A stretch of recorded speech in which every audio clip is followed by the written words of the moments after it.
అందరూ బాగున్నారా? Welcome to Aruna triple వి అండి. పిల్లల దగ్గరికి వెళ్తున్నాను, అందుకోసం మళ్ళీ కొంచెం చెక్కలు, కారపూస, సున్నుండలు, చికెన్ పచ్చడి చేద్దామని రెడీ చేస్తున్నానండి. బియ్యం ఎప్పుడైనా ఇలా ఆరపెట్టుకుంటే బాగా వస్తాయి అన్నమాట. నల్లగా రాకుండా వస్తాయి. సన్నకార పూసకి ఒక గ్లాసు పుట్నాల పప్పు తీసుకుని దాన్ని మిక్సీ వేసుకుని జల్లించుకున్నాను. ఒక గ్లాస్ పుట్నాల పప్పుకి 3 గ్లాసుల బియ్యం పిండి పడుతుంది. 3 గ్లాసుల బియ్యం పిండిని కూడా ఇలా జల్లించుకోవాలి. జల్లించుకున్న తర్వాత 3 స్పూన్ల వాము, 1 స్పూను జీలకర్ర, ఇవి 2 మిక్సీ వేసుకోవాలి. మిక్సీ వేసుకుని మెత్తని పౌడర్ అయిపోయిన తర్వాత దాంట్లో వాటర్ వేసుకుని వడపోసుకోవాలి. వడపోసుకున్న నీరుతో ఈ పిండిని కలుపుకోవాలన్నమాట. ఎందుకంటే సన్నకార పూస కాబట్టి మనం కొంచెం ఏమైనా పలుకు ఏదైనా పడితే మళ్ళీ పిండి దిగదు కాబట్టి ఇలా స్మూత్గా చేసుకోండి. మరీ లూజ్గా వద్దు, మరీ గట్టిగా వద్దు, ఇలా చేసుకోండి. చేసుకున్న తర్వాత తడి క్లాత్ కప్పండి. తడి క్లాత్ కప్పితే ఏమవుతుందంటే డ్రై అవ్వకుండా ఉంటుంది.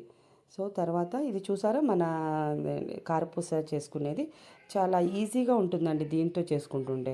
నేను పిల్లలు చిన్నప్పుడు మా ఫ్రెండ్ హన్మకొండలో తెచ్చుకున్నాను. ఒకసారి ట్రై చేయమంటే ట్రై చేస్తే చాలా బాగుంది. ఇంకా అప్పుడు నేను కూడా వెళ్ళి తెచ్చుకున్నాను అనమాట. ఒక 4-5 ఇయర్స్ తర్వాత కొంచెం రిపేర్ వస్తే దాన్ని తీసేసి మళ్ళీ ఇంకోటి తెచ్చుకున్నాను. ఇది మాత్రం మనకి అసలు హ్యాండ్ పెయిన్ అనిపించదు అనమాట. చాలా బాగుంటుంది. మీరు కూడా ట్రై చేయండి. ఈ కారపూస చేసేది చాలా మనకి అసలు చెయ్యి పెయిన్ అనేది ఉండదన్నమాట. కారపూస బాగా వచ్చిందండి. అది కొంచెం మనకి వాము ఫ్లేవర్ రావాలి, బాగుంటుంది. లైట్ వాము ఫ్లేవర్ వస్తే బాగా అనిపిస్తుంది అనమాట.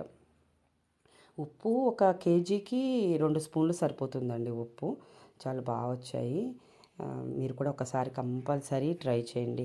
మా పిల్లలైతే చాలా ఇష్టంగా తింటారు. మనవాళ్ళు ఇద్దరు కూడా చాలా ఇష్టంగా తింటారనమాట. నెక్స్ట్ కేజీ బియ్యం పిండి తీసుకున్నాను.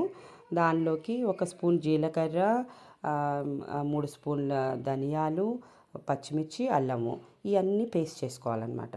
ఇలా పేస్ట్ చేసుకున్న తర్వాత కరివేపాకు కట్ చేసి పెట్టుకున్నాను. ఒక టీ గ్లాస్ పచ్చిశనగపప్పు నానబెట్టుకున్న 2 అవర్స్, 2 స్పూన్లు నువ్వులు అన్నీ వేసేసి దీనిలో ఉప్పు చూసుకోండి. దీనికి కూడా ఒక 2 స్పూన్స్ ఉప్పు సరిపోయింది. ఇలా మెత్తగా కలిపేసుకుని దానిలో ఒక తడి క్లాత్ వేసుకోండి. ఎందుకంటే కొంచెం ఎండలు పెరిగినాయి కదా, డ్రై అవ్వకుండా ఉంటాయి. ఇదిగోండి, మనం బియ్యం కడిగి పెట్టుకోవడం మూలన చూసారు కలర్ ఎలా వచ్చిందో, నల్లగా అవ్వకుండా అలా వస్తాయి. కొన్ని పల్లి నువ్వులతో కూడా చేశానండి. సున్నుండలు చేశాను. ఇవి 2 మీకు చూపించలేకపోయాను. నెక్స్ట్ టైం చూపిస్తానండి.